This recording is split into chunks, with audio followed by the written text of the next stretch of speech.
Hey everyone, in this video we are going to cover Samuel Johnson. Samuel Johnson is a very famous person. You have to be very focused in this video because अगर आप Johnson की बात करते हैं तो आपके mind में एक चीज़ आई होगी कि हम बोलते हैं 18th सेंचुरी को एज ऑफ जॉनसन, राइट। आपके माइंड में चीज़ आई होगी, कभी हम बोलते हैं एज ऑफ पोप, तो पोप के ऊपर ऑलरेडी वीडियो डाल दी थी मैंने, लेकिन इस वीडियो में मेनली हम जॉनसन के बारे में बात करेंगे। लाइक जॉनसन के क्या व्यूज थे about literature and how he criticise poetry और not, and what he has to say about Rasselas and all other things we will discuss in this video particularly.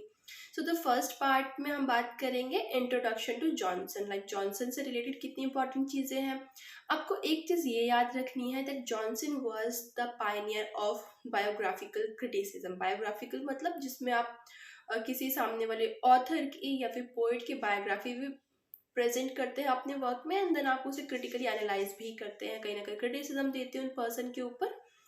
So Johnson ने एक work लिखा था lives of poets, और इसमें इन्होंने 52 poets को collect किया था। लाइक इन्होंने स्टार्टिंग से कावले से लेके इन्होंने थॉमस ग्रे तक के बहुत सारे राइटर्स को कवर किया, पोइट्स को मेनली कवर किया। उसमें इन्होंने मिल्टन के ऊपर बहुत ज़्यादा नेगेटिव क्रिटिसिज्म दिया है। लाइक इन्होंने कहा कि मिल्टन की जो ब्लैंक वर्स होते हैं वो अच्छे नहीं होते हैं, या फिर उन्होंने बोला कि जो मिल्टन की लिसिडस पोइट्री है this is very waste, this is very useless poetry. अगर किसी को पता होगा कि ये मिल्टन की है तो वो और उसे पसंद नहीं करेगा।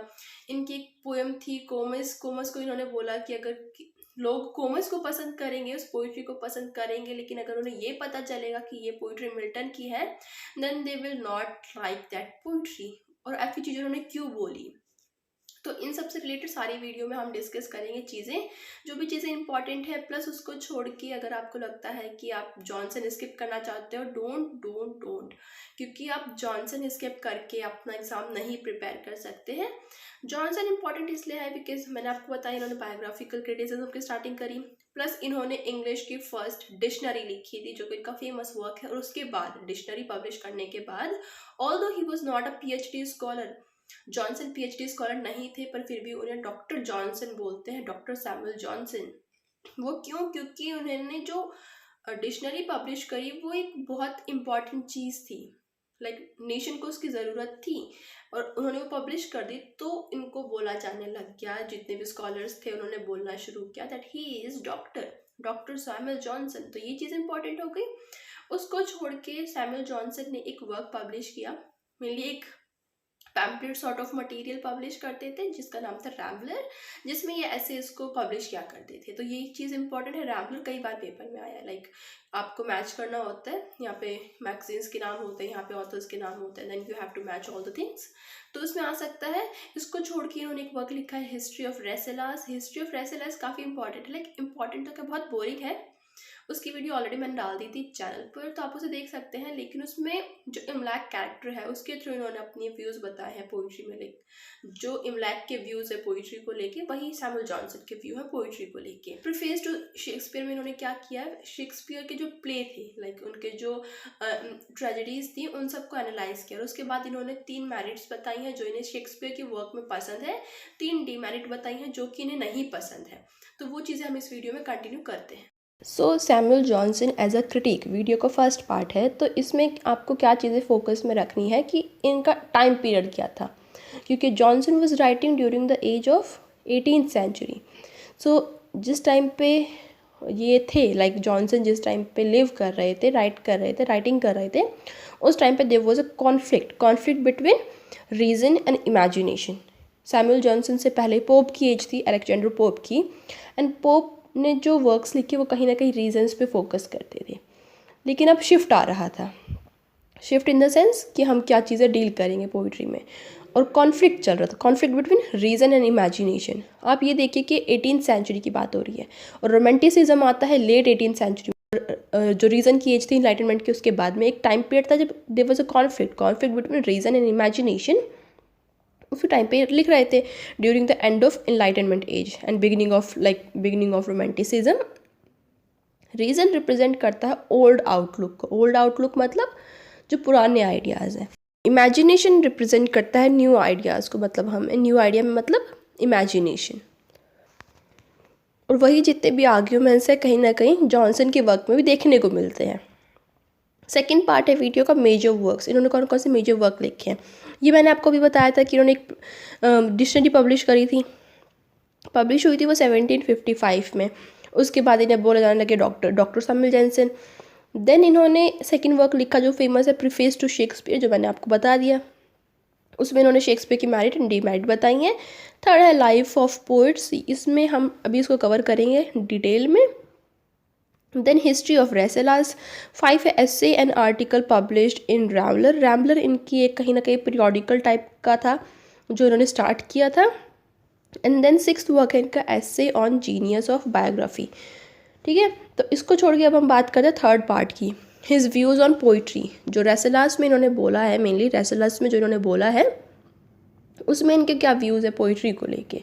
तो रेसेलस में जो इमलैक जो कैरेक्टर है उसने बोला है कि पोइट्री क्या है, पोइट्री जो होती है वो किस तरीके से होती है। तो इन्होंने बोला the business of a poet is to examine not the individual but the species. मतलब कि एक पोइट का वर्क क्या होता है कि वो एग्जामिन करे इंडिविजुअल को नहीं बल्कि स्पीसीज़ को। मतलब एक जो पोइट है उसका क्या काम होता है कि वो जनरल चीज़ों के बारे में लिखे। ऐसा नहीं कि अगर मैं कोई पोइट्री लिखती हूँ तो मैं सिर्फ फॉर एग्जांपल XYZ पर्सन के बारे में लिख रही हूँ, नहीं। मुझे अगर कोई पोइट्री लिखनी है तो मुझे कुछ ऐसी चीज़ें अपनी पोइट्री में रिप्रेजेंट करनी है जो पूरा ह्यूमन काइंड, पूरी स्पीसीज़ उससे कनेक्ट हो सके। ऐसी कोई चीज़ें मैं डील करूँ जो पूरी स्पीसीज से रिलेटेड हो, उनके बारे में पूरी मतलब एज अ होल मैं कुछ बताऊँ। ऐसा नहीं कि पर्टिकुलर मैंने XYZ पर्सन के ऊपर पूरी रामायण लिख दी। तो इसने बोला कि the business of a poet is to examine not the individual but the species, उसको एग्जामिन करना। Plus a poet can only become good by attending nature plus life. मतलब कि एक अच्छा पोइट तभी बन सकता है कोई जब वो नेचर और लाइफ के करीब रहे।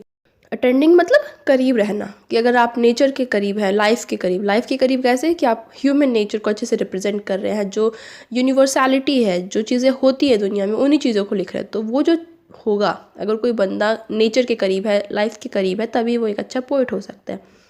थर्ड चीज़ उसने बोली कि poetry is the highest form of learning. मतलब कि पोइट्री सबसे हाईएस्ट फॉर्म है आर्किटेक्चर की या फिर बिजनेस की, कोई भी चीज़ XYZ चीज़ें हैं उन सबसे बेहतर पोइट्री है। ये सारे व्यूज़ सैमुअल जॉनसन ने रेसेलस में दिए हैं through the character of Imlac. Next है फोर्थ पार्ट में क्या है, हिज व्यूज़ ऑन पोइट्री। मतलब सैमुअल जॉनसन के व्यू ऑन पोइट्री। यहाँ पे रेसेलस की बात नहीं हो रही। पहले वाली जो थर्ड पार्ट था उसमें हम रेसेलस की बात करते हैं कि पर्टिकुलर रेसेलस में कौन कौन से आइडियाज़ हैं। यह है फोर्थ सेक्शन की पोइट्री को लेके क्या सोचते थे। इन्होंने बोला कोर्ट में, poetry is the art of uniting pleasure with truth by calling imagination to the help of reason. इनका मतलब क्या इस लाइन में कि पोइट्री क्या है, पोइट्री आर्ट है यूनाइटिंग, मिक्स करना, दोनों को साथ में लाना। किस चीज़ को, प्लेजर के साथ में सच्चाई को। प्लेजर कब आएगा, जब हम इमेजिन करेंगे, और सच्चाई कब आएगी, जब हम रीज़न को ध्यान में रखेंगे। तो यहाँ पे क्या कर रही है, एंशियंट टाइम की जो चीज़ें चल रही थी, जो कॉन्फ्लिक्ट चल रहा था, रीज़न हो या इमेजिनेशन हो, तो इन्होंने इन दोनों को मिक्स कर दिया, कंबाइन करके बोला कि पोइट्री वही है जो प्लेजर और ट्रुथ दोनों को मिक्स करे, इमेजिनेशन को, रीज़न को, दोनों को मिक्स करके चले। तो पोइट्री का फंक्शन क्या है, इमिटेट करना। इमिटेट क्या करेगा, वो ट्रुथ को करेगा, इमिटेट ट्रुथ। और ट्रुथ क्या है, ट्रुथ गाइड होता है हमेशा रीज़न से। जितने भी साइंटिफिक रीज़न होते हैं या फिर कोई भी एक रीज़न होता है वो सच्चाई की तरफ लेके जाता है, ट्रुथ की तरफ लेके जाता है। सेकेंड रोल क्या है, फंक्शन क्या है पोइट्री का, it proves, it gives us pleasure in किस फॉर्म में, किस गाइड में, इमेजिनेशन के थ्रू ही हमें प्लेजर मिलता है। कोई पोइट्री बहुत ही फैक्ट पे बनी हुई है, मतलब उसे फैक्ट के बेसिस पे लिख दिया, वो पोइट्री हमें प्लेजर नहीं देगी। वो क्या देगी, वो ट्रूथ देगी, सच्चाई देगी। लेकिन अगर कोई पोइट्री जैसे कि कुबला खान है, वो क्या दे रही है, डिजेक्शन एंड ओड है, इमेजिनेशन है, वो क्या दे रही है, वो प्लेजर दे रही है। तो इस तरीके से इन्होंने कहा कि पोइट्री के दोनों फंक्शन होते हैं, इमिटेट करना भी लेकिन प्लेजर देना भी। एंड ऑफ राइटिंग क्या है, इज़ टू इंस्ट्रक्ट, कि अगर कोई राइटिंग लिखी जाती है, राइटिंग इन द सेंस कि आप कोई बुक लिख रहे हैं, फिर कुछ लिख रहे हैं, तो उसका कंक्लूजन क्या होगा, आप कुछ इंस्ट्रक्ट करना चाहते हैं, आप अपनी ऑडियंस को कुछ बता रहे हैं, रीडर को कुछ समझा रहे हैं, इंस्ट्रक्ट कर रहे हैं। और पोइट्री का एंड क्या होता है कि आप रीडर को प्लीज़ कर रहे हैं, उन्हें खुशी दे रहे हैं, कि उनको पढ़ के उनको खुशी मिलने लगी। सो ट्रुथ ऑफ पोइट्री क्या है, यूनिवर्सल ट्रूथ, यूनिवर्सल अपील है वो। He said that best work is who pleases many pleases long. उनका क्या कहने का मतलब है यहाँ पे कि बेस्ट वर्क वो है जो बहुत लोगों को प्लीज़ करता है, और वही जो वर्क बहुत सारे लोगों को प्लीज़ करता है, खुश करता है, वही जो वर्क है वो बहुत दिन तक, बहुत लंबे टाइम तक चलता है। प्लीज़ इज़ लॉन्ग, बहुत लंबे समय तक चलता है, और जो भी ऐसे वर्क है वो बेस्ट वर्क है। फिफ्थ पार्ट आता है वीडियो का इंट्रोडक्शन। इंट्रोडक्शन किसकी? लाइफ ऑफ द पोएट, जो हमने बात करी थी कि उन्होंने एक वर्क लिखा है लाइव्स ऑफ पोएट्स, उसका इंट्रोडक्शन है। ये क्या है? It is a biographical criticism. मैंने बोला था स्टार्टिंग में ही वीडियो के कि Samuel Johnson was a Pioneer of biographical criticism.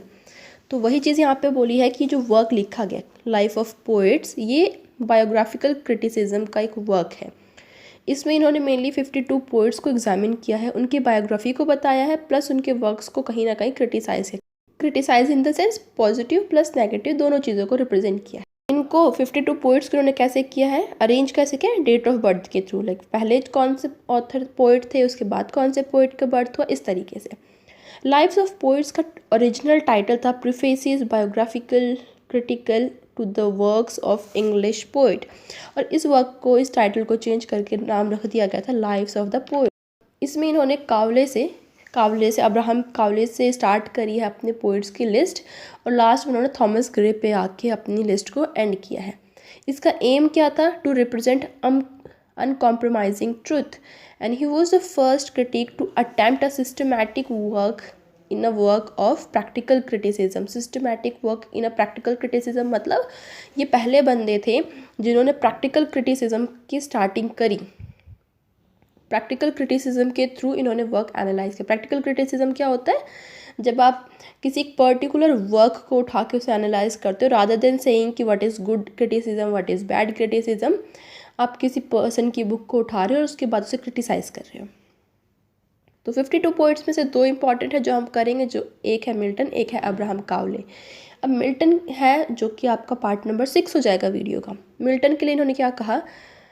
Milton को कहीं ना कहीं जॉनसन हेट करते थे, like Johnson really hated Milton. And Y?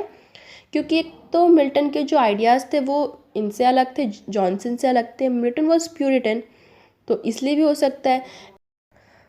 अब मिल्टन की एक पोइट्री है लिसिडस, जो कि मेनली एक एलिजी है। उन्होंने मिल्टन ने अपने फ्रेंड की डेथ पे लिखी थी लिसिडस, तो उसके लिए जॉनसन का क्या कहना है? जॉनसन बोलते हैं, he said for Lycidas it is easy, vulgar and disgusting. अब आप ये देखिए, इन्होंने ये कोट्स में लाइन बोली है लिसिडस के लिए, it is easy, vulgar and therefore disgusting.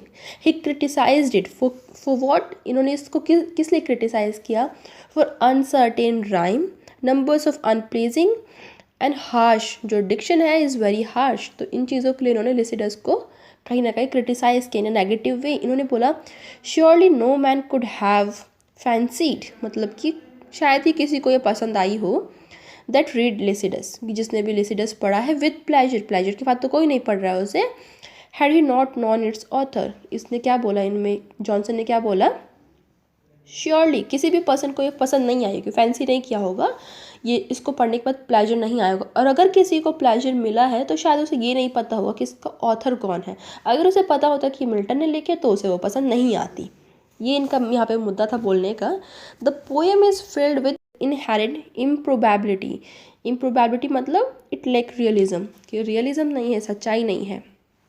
In court में इन्होंने बोला, it is one the book that reader admire and lay down and forget to take up ever again, कि ये ऐसी बुक है, ये एक ऐसी पोइट्री है जो रीडर है एडमायर करते हैं, लेकिन जब वो उसे रख देते हैं तो उसे दोबारा कभी उठाना भूल जाते हैं। और अच्छी बुक्स कौन सी है कि रीडर पढ़ता है, कुछ दिनों बाद फिर से आके पढ़ता है, क्योंकि उसे वो बुक पसंद है, वो पोइट्री पसंद है, वो नॉवल पसंद है। लेकिन लिसिडस उसमें से नहीं है, मिल्टन उसमें से नहीं है, according to Johnson. Where there is a leisure for fiction little grief, इन्होंने ये भी कोर्ट में बोला। इन्होंने कहा कि फिक्शन का मेन मतलब होता है लेजर, मतलब प्लेजर देना, लेकिन जब प्लेजर की जगह ग्रीफ आ जाए तो वो बकवास है। लेकिन जो मिल्टन ने लिसिडस लिखी है, इट वॉज एन एलिजी, तो एलिजी में जब आप किसी के डेथ पे मॉर्न कर रहे हैं देन ऑब्वियसली वहाँ पे ग्रीफ तो होगा ही होगा। देन इनका नेक्स्ट वर्क जो इन्होंने क्रिटिसाइज किया वो है कोमस। कोमस के लिए इन्होंने बोला, had this poem been written not by Milton it would have claim and received universal praise, कि अगर ये पोइट्री मतलब ये जो पोएम है कोमस है, मिल्टन ने नहीं लिखी होती तो श्योरली इससे यूनिवर्सल प्रेज मिलता, लेकिन क्योंकि इसे मिल्टन ने लिखा कोई इसे पसंद नहीं कर रहा है। पैराडाइज लॉस्ट के लिए इन्होंने प्रेज किया है, मेनली पैराडाइज लॉस्ट को इन्होंने एडमायर किया है। इन्होंने बोला कि सेटन क्या है, Satan is offensive to a pious ear. बहुत से लोगों ने कहा कि जो सेटन है वो लोग सेटन को क्रिटिसाइज़ कर रहे थे, जो उस टाइम के स्कॉलर्स थे या फिर उस टाइम के जो क्रिटिक्स थे। क्यों? क्योंकि जो सेटन है वो एपिटोम है एविल का, कि ह्यूमन में भी ऐसी एविल चीज़ें होती हैं। तो जॉनसन ने बोला नहीं, सेटन सिर्फ उनके लिए ऑफेंसिव है जिनके पायस ईयर है, मतलब कि पवित्र सेक्रेड है, जो लोग देखना नहीं चाहते कि ह्यूमन नेचर में एविल भी होता है। देन इन्होंने मिल्टन के सोनेट को भी कहीं ना कहीं क्रिटिसाइज़ किया। सोनेट का जो कलेक्शन है, इन्होंने बोला, he said in this poem, there is no nature for there is no truth, कि यहाँ पे कोई भी नेचर नहीं है, ना ही कोई सच्चाई है। There is no art, there is nothing new. ये इनकी कोटेड लाइन थी कि यहाँ पे ना तो नेचर है, ना ही ट्रूथ है, ना ही कोई आर्ट है और ना ही कुछ नया लिखा है, सब कुछ पहले जैसा ही है। जॉनसन राइम को पसंद करते थे, लाइक राइम, मीटर, डिक्शन, है ना, वो होता है, तो जॉनसन राइम पसंद करते थे। And Milton used blank verse, blank verse में उन्होंने लिखे अपने सारे वर्क्स मेनली, इसलिए भी जॉनसन उन्हें पसंद नहीं करते थे। 7th पार्ट आता है। 7th पार्ट में इन्होंने अब्राहम कावले को क्रिटिसाइज़ किया है। इनके व्यूज़ क्या है कावले के ऊपर, वो देखते हैं। सो ये वाला जो पर्टिकुलर चैप्टर है, मतलब एक लाइव्स ऑफ पोइट्स के अंदर अब्राहम कावले का एक चैप्टर है, और इस चैप्टर के अंदर जॉनसन ने मेटाफिजिकल पोइट्स की बात करी है। मेटाफिजिकल पोइट्स की मतलब कौन कौन से मेटाफिजिकल पोइट हैं, वो क्या करें, वो कैसे हैं, वो जो जितने भी पोइट्स हैं वो कैसे हैं। There appeared a race of writers that may be termed as metaphysical poets. और जो जॉनसन है वो मेटाफिजिकल पोइट्स को पसंद नहीं करते थे। क्यों नहीं करते थे? इनका मानना था all these poems were full of unruly versification, metaphoric distortion and elaborated conceit. Next इन्होंने बोला most heterogeneous ideas are mixed together with force, with violence. तो कि मतलब ऐसे आइडिया जो कोई कंपेयर नहीं करता है, फिर आइडियाज़ को भी ज़बरदस्ती वॉयलेंस के साथ मेटाफिजिकल पोएट कंपेयर करते हैं। तो इसमें इन्होंने इनकी बात करी है। 8th पार्ट है preface to Shakespeare. Preface to Shakespeare इनका नेक्स्ट वर्क है। तो इसमें इन्होंने मेनली क्या किया है, इसमें इन्होंने मेनली शेक्सपियर के वर्क्स को, जो भी इन्होंने वर्क्स लिखे हैं उनको प्रेज़ किया है या फिर क्रिटिसाइज़ किया है।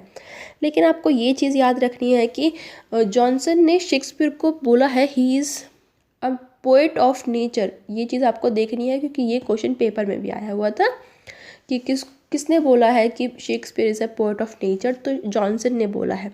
इन्होंने बोला with all his defect he is a force of nature which no careful writer can hope to Sarpass.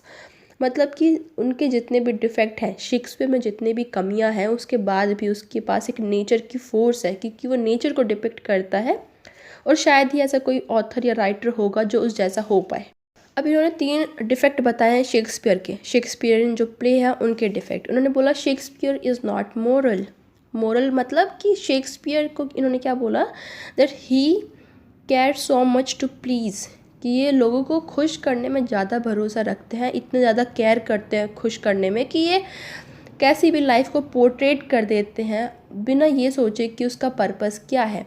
Shakespeare care so much to please and to portrait life that he seems at time to be writing without any moral purpose. मतलब कि वो बिना किसी moral purpose के, कोई lesson नहीं निकल रहा है, but still he wrote this kind of poetry और this kind of plays just to please the audience, क्योंकि ऑडियंस वो पसंद कर रही थी। बकवास चीज़ें भी अगर पसंद थी तो वो लिख रहे थे। दैट्स वाई ही सेड कि he was not moral. Second logic इन्होंने बोला कि इनमें क्या डिफेक्ट था, it is out of tune. Out of tune मतलब कि वो कभी भी, मतलब उनको कोई सेंस ऑफ हिस्ट्री नहीं थी, सेंस ऑफ जियोग्राफी नहीं थी, वो कैसे भी टाइम पे कैसे भी ट्यून यूज़ कर लेते थे। थर्ड चीज़ उन्होंने बोली कि शेक्सपियर में क्या डिफेक्ट है, दैट ही यूजेस पन। पन मतलब होता है जब आप किसी का मजाक उड़ाते हैं, है ना। तो इन्होंने बोला कि शेक्सपियर को पन इतने ज़्यादा पसंद थे कि वो बाकी जितनी भी डिवाइसेस होते हैं उनको भूल जाते थे, सिर्फ पन के साथ खेलते रहते थे। मजाक से जो पन होती है उस आर्टिस्ट्री से, उस फिगर ऑफ स्पीच से खेलते रहते थे अपने पूरे वर्क में। और जो कि मेन मुद्दा जो होता है, जो प्ले अगर परफॉर्म हुआ है, पोइट्री अगर लिखी गई है, तो उसका मेन जो लॉजिक है वो खो जाता है कहीं ना कहीं उन पन के चक्कर में। नेक्स्ट उन्होंने 3 मेरिट बताई कि 3 क्या अच्छी चीज़ें हैं शेक्सपियर में। फर्स्ट इज़ कि वॉयलेशन ऑफ यूनिटी, इन्होंने बोला अगर शेक्सपियर ने वॉयलेट किया है यूनिटी को, एरिस्टोटल की क्लास में we have already discussed that Aristotle said that we have to follow unity of time, place and action, but in Shakespeare's play we don't see any unity of place and time. यहाँ पे unity of action होता है कि मतलब एक beginning होगी, middle होगा, and होगा, लेकिन इसमें यूनिटी ऑफ प्लेस और टाइम नहीं है। कभी वेरोना दिखाते हैं, कभी लंदन दिखाते हैं, कभी फ्रांस दिखाते हैं। टाइम की नहीं है क्योंकि कभी दिखाते हैं कि जो किंग है वो भी बच्चा है, प्रिंस है, देन वो किंग बन गया, देन वो बूढ़ा हो गया, तो वो क्या है, जो यूनिटी ऑफ टाइम है वो नहीं। तो जॉनसन ने बोला कि अगर उसने ये चीज़ें वॉयलेट करी हैं, he violated for a better reason. क्यों? क्योंकि वॉयलेशन से क्या हुआ कि एक डेप्थ आती है, वैरायटी आती है। अगर आप एक ही चीज़ को दिखा रहे हो तो वैरायटी कैसे आएगी। इन्होंने बोला कि अगर ऑडियंस ये इमेजिन कर सकती है कि सामने खड़ा बंदा, जो सामने एक्टर खड़ा है, वो जूलियट सीज़र है, या फिर वो लियर है, या फिर वो या फिर वो रोमियो जूलियट है, सामने खड़े बंदे को अगर ऑडियंस ये सोच सकती है कि ये रोमियो है, तो वो ये भी इमेजिन कर सकते हैं कि हमारे सामने जो चल रहा है वो फ्रांस है। वो ये भी इमेजिन कर सकते हैं कि ये जो सेकंड सीन आया है ये वेरोना में हो रहा है, तो इसमें प्रॉब्लम कहाँ है। सेकंड जो होता है इनका टाइम की, कि इन्होंने वॉलेट किया है टाइम की यूनिटी को, तो इस पे जॉनसन ने बोला कि जब लोग ये अज्यूम कर लेते हैं कि हमारे सामने जो बंदा खड़ा है, एक्टर खड़ा है, वो अभी बच्चा है, और जब वो ये अज्यूम कर लेते हैं कि ये प्ले जो सामने हमारे परफॉर्म हो रहा है ये अभी मेनली 1930 का दिखा रहा है सीन, तो जब ऑडियंस ये चीज़ें इमेजिन कर सकती है कि 1930 की चीज़ हम देख रहे हैं, वर्ल्ड वॉर की चीज़ अभी हम देख रहे हैं, तो वो ये भी अज्यूम कर लेंगे कि जो किंग है वो बूढ़ा हो गया, तो इसमें प्रॉब्लम का है। तो इसलिए जॉनसन ने बोला कि वॉयलेशन ऑफ यूनिटी बहुत अच्छी चीज़ थी जो शेक्सपियर ने करी। सेकेंड पॉइंट बोला कि use of tragic comedy. Johnson said that life is a full of good and bad things, happiness and सोरो, स्माइल एंड टीयर्स। तो इन्होंने बोला उसी तरीके से ट्रेजिक कॉमेडी है। ऐसा नहीं है कि जो ह्यूमन लाइफ है सिर्फ कोई बंदा खुश होता है या फिर कोई बंदा सिर्फ रोता ही रहता है। सबकी लाइफ में दोनों चीज़ें, हैप्पीनेस भी है तो कहीं ना कहीं सौरो भी है। तो वही चीज़ें ट्रैजिक कॉमेडी में भी है कि ट्रेजिडी भी है और कॉमेडी भी है। तो इसलिए इन्होंने बोला कि ये जो ट्रैजिक कॉमेडी है ये मिरर करती है नेचर को, ह्यूमन नेचर को, जो रियलिटी है वर्ल्ड में उसको दिखाती है। तीसरी चीज़ है दैट ही इमिटेटेड नेचर, कि वो नेचर को इमिटेट करते हैं। ही is a poet of nature. ये लाइन मैंने अभी बताई भी थी आपको कि इंपॉर्टेंट लाइन है। Nature in the sense human nature, humanity. क्योंकि जैसे हम बोलते हैं कि शेक्सपियर के जितने भी कैरेक्टर्स हैं हम कहीं ना कहीं अपने आप को उनसे एसोसिएट कर पाते हैं। वाई? जैसे कि हैमलेट ने बोला टू बी और नॉट टू बी अपने हैमलेट वाले प्ले में, कि वो करे या ना करे, उसके अंदर एक डिलेमा है कि वो मतलब मर्डर को प्रोसीड करे या ना करे, क्या करे। या फिर कोई भी एक पर्सन है, कोई भी उसका कैरेक्टर है, तो हम सोचते अगर हम इसकी जगह होते तो हम भी ऐसा ही सोच रहे होते। क्यों? क्योंकि वो नेचर को रिप्रेजेंट कर रहा है, वो ह्यूमन टेंडेंसी को रिप्रेजेंट कर रहा है, वो ह्यूमैनिटी को रिप्रेजेंट कर रहा है। कि कोई भी बंदा होगा ह्यूमन अगर वो है तो वो वैसे ही रिएक्ट करता, वो वैसे ही बिहेव करता इन दैट सिचुएशन। तो वो क्या है? वो नेचर है, वो नेचर को रिप्रेजेंट कर रहा है। इसीलिए जॉनसन को शेक्सपियर पसंद थे। 3 उन्होंने क्वालिटी बताई, 3 उन्होंने डिफेक्ट बताए। Now 9th part of the video, इसमें हम बात करें Johnson's view on poetry, on language and rhyme, कि उन्होंने लैंग्वेज और राइम के बारे में क्या बोला। According to him speech should not be too remote from the daily life, कि ऐसा ना हो कि डेली लाइफ से बहुत ही ज़्यादा अलग लैंग्वेज यूज़ कर ली जाए पोइट्री में, कि किसी को समझ में ही नहीं आ रही। इतने ज़्यादा न्यू वर्ड्स यूज़ नहीं करने चाहिए कि लोग उसके साथ रिलेशन ना बना पाए। अगर आप कोई बुक पढ़ते हैं, फॉर एग्जाम्पल आपने कोई बुक उठाई, कोई नॉवल खरीदी, लेकिन वो नॉवल इतने टफ लैंग्वेज में लिखी है कि आप उसे पढ़ नहीं पा रहे हो। लाइक आपने एक पेज पढ़ा और आपको सही से चीज़ें समझ में नहीं आ रही, आपको थोड़ी ही चीज़ें समझ में, थोड़ी चीज़ें स्किप हो गई, then what you would do? देन आप क्या करोगे? ऑब्वियसली आप उस बुक को रख दोगे, नहीं पढ़ोगे। तो वो क्या हुआ? वो कनेक्शन नहीं बन पाया, वो रिलेशन नहीं बना between the reader and the writer. जब दोनों के बीच में कनेक्शन नहीं बना तो फिर क्या होगा? वो वर्क अच्छा नहीं है। तो वही चीज़ उन्होंने बोली कि इतने ज़्यादा न्यू वर्ड्स ना हो और रिमोट वर्ड्स ना हो। सेकेंड इन्होंने बोला कि लैंग्वेज ऑफ पोइट्री कैसी होनी चाहिए, वर्ड्स कैसे हो, ना तो ज़्यादा फैमिलियर हो ना ही ज़्यादा रिमोट हो, मतलब कि एवरेज होना। टू फैमिलियर मतलब अगर कोई पोइट्री बहुत ईजी है, बहुत ईजी है, लाइक उसमें हमें पता चल रहा है क्या बोल रहा है, हमें वो पोइट्री पसंद नहीं आएगी। अगर कोई पोइट्री या फिर हमें कुछ भी समझ में नहीं आ रहा है, हमें वो पोइट्री समझ में अच्छी नहीं लगेगी, तो हमें कैसी पोइट्री चाहिए जो कुछ लाइन टफ हो, कुछ वर्ड्स टफ हो, कुछ वर्ड्स ईजी हो, तो ऐसी पोइट्री हमें चाहिए होती है। इन्होंने बोला blank verse is only to eyes, क्योंकि इन्हें ब्लैंक वर्स पसंद नहीं थे तो उन्होंने बोला ब्लैंक वर्स सिर्फ आंखों के लिए है, क्योंकि राइम है जो पोइट्री के लिए बेहतर है, और जो ब्लैंक वर्स अगर तुम्हें यूज़ करना है तो फिर तुम प्रोज लिख लो। ये चीज़ इन्होंने बोली थी, क्योंकि जो राइम है वो क्या करती है, वो इम्पैक्ट करती है ऑडियंस पे, ब्लैंक वर्स इम्पैक्ट नहीं डालता है। Now the 10th part of the video, views on pros.